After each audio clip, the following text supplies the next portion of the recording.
Ночью леса таинственны, словно бездонный омут, и ты в молчании любуешься звездой, поднявшейся над Мелатином, думая о зверушках, что сладко спят в глуши леса, о глубоком сне, объявшем вселенную, и о том, что неизменно бодрствует в твоей душе.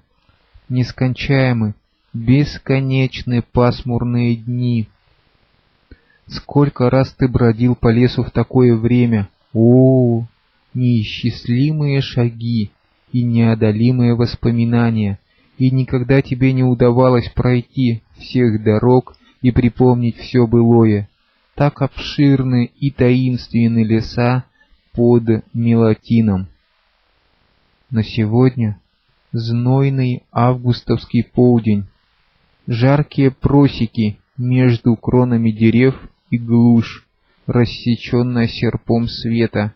День такой ясный и яркий, словно вы поредели и расступились перед солнцем, темные и глубокие леса. Зной иссушил мои воспоминания, и я погрузился в дрему. Не знаю почему.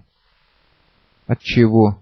От истомы ли, а может, от усталости, убаюканный белыми зонтиками, что раскачиваются над моей головой.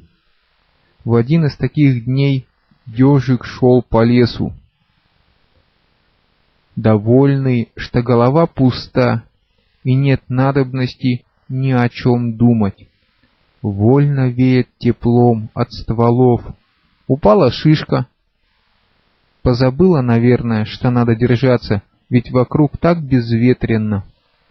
Верхушки дерев дрогнули, и повсюду полился свет. О, какой славный дивный день! Какое серебристое сверкание излучают трепетные колоски метлицы! Радость или что-то похожее на тихую печаль разлилось в душе ежика, и он, умиротворенный, вслушивался в томное бормотание леса.